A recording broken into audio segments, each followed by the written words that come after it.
नमस्कार साथियों, स्वागत है आपका रामनिवास मेहरा के साथ। साथियों, कोविड-19 के कारण परिस्थितियां लगातार गंभीर बनी हुई है और इसीलिए शिक्षा विभाग राजस्थान सरकार ने अपने समस्त राजकीय और गैर राजकीय विद्यालयों में ग्रीष्मकालीन अवकाश घोषित करने का निर्णय लिया है। इसी संदर्भ में श्रीमान निदेशक माध्यमिक शिक्षा राजस्थान बीकानेर की ओर से आदेश भी जारी हो चुका है। तो साथियों, आज का वीडियो में मैं उसी आदेश की इन्फॉर्मेशन लेकर आपके साथ उपस्थित हूं और हम चर्चा करेंगे उसी आदेश पर। साथियों, इस वीडियो में मैं केवल अपना अनुभव आपके साथ साझा कर रहा हूं। आपको पालना आदेश की ही करनी है। इस वीडियो का उद्देश्य सिर्फ आपको आदेश जो जारी हुआ है उसकी इन्फॉर्मेशन देना है। साथियों, इस आदेश में हमें दिया हुआ है शैक्षिक सत्र 2020-21 के लिए राज्य के समस्त राजकीय गैर राजकीय विद्यालयों में दिनांक 22/4/21 से 6/6/21 तक एदत द्वारा ग्रीष्म अवकाश घोषित किया जाता है। साथियों, आपको ध्यान रखना है ग्रीष्मकालीन अवकाश की अवधि क्या रहेगी। 22/4/2021 से 6/6/2021 तक रहेगी। उक्त अवधि हेतु समस्त शिक्षकों को निम्नानुसार निर्देश दिए जाते हैं। अब साथियों, ग्रीष्मकालीन अवकाश के आदेश हमारे जारी हो चुके हैं, लेकिन आपको निर्देश क्या क्या दिए गए हैं इन ग्रीष्मकालीन अवकाश में, उन्हें यहाँ नीचे दिया गया है। इसमें प्रथम है, कोविड ड्यूटी हेतु वर्तमान में दायित्वबद्ध शिक्षक सक्षम अधिकारी जिला कलेक्टर एसडीएम की अनुमति उपरांत ही ग्रीष्म अवकाश का उपभोग कर सकेंगे।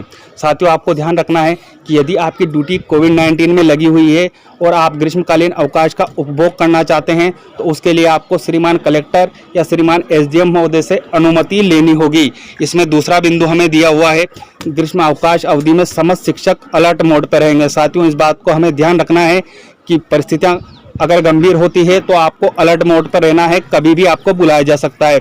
आपातकालीन परिस्थितियों में जिला प्रशासन द्वारा कर्तव्यबद्ध किए जाने की स्थिति में संबंधित शिक्षक को प्रदत्त निर्देशों की पालना करनी होगी। आपको ध्यान रखना है कि आपातकालीन परिस्थिति आती है और यदि आपके लिए कोई ऑर्डर जारी होता है तो आपको उसको पालना करनी होगी। आगे इसमें दिया हुआ है साथियों, ग्रीष्म अवकाश अवधि में कोरोना संबंधी ड्यूटी करने वाले शिक्षकों को राजस्थान सेवा नियम 92B के तहत संबंधित सक्षम अधिकारी जिला कलेक्टर एसडीएम के सत्यापन पर नियमानुसार उपार्जित अवकाश दे होगा। साथियों, आपको ध्यान देना है कि यदि आपकी इस ग्रीष्म अवकाश में कोविड-19 में ड्यूटी लगती है तो आप जब आपका उपस्थिति प्रमाण पत्र श्रीमान कलेक्टर महोदय या एसडीएम महोदय द्वारा जो सत्यापित होगा उसको प्रस्तुत करेंगे तो आपको उपार्जित अवकाश दे होगा।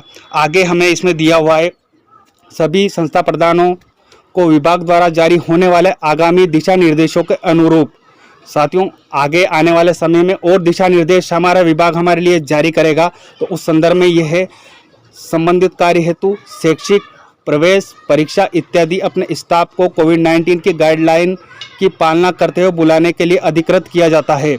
यदि आगे निर्देश आते हैं शैक्षिक संबंधी या प्रवेश परीक्षा इत्यादि से संबंधित कोई नए आदेश आते हैं और आपके संस्था प्रधान आपको बुलाते हैं कार्य करने के लिए क्योंकि उनको अधिकृत किया गया है, तो आपको ऐसे में आपको राजस्थान सेवा नियम 92B के तहत ग्रीष्मावकाश अवधि में कार्य करने पर नियमानुसार उपार्जित अवकाश का लाभ दे होगा। साथियों, आपको ध्यान रखना है कि यदि आपकी परिस्थितियों में आपको बुलाया जाता है, आपके संस्था प्रधान आपको बुलाते हैं या आपके अधिकारी आपको बुलाते हैं ग्रीष्म अवकाश में, तो आपको भी पीएल का भुगतान किया जाएगा। तो ये था साथियों आज का आदेश जो अभी वर्तमान में ही जारी हुआ है। इसकी इन्फॉर्मेशन लेकर मैं आपके साथ उपस्थित था। साथियों, आपको मैं फिर याद दिला दूं कि केवल इस वीडियो में मैंने आपको इन्फॉर्मेशन देने का काम किया है। आपको आदेश की पालना जो इस आदेश में है उन्हीं बिंदुओं को ध्यान में रखकर करनी है। मेरा काम केवल आपको इन्फॉर्मेशन देना था, वो मैंने आप तक पहुंचाई। उम्मीद है साथियों इन्फॉर्मेशन आपको अच्छी लगेगी। मिलते हैं इसी तरह की जानकारियों के साथ, तब तक के लिए जय हिंद, जय भारत।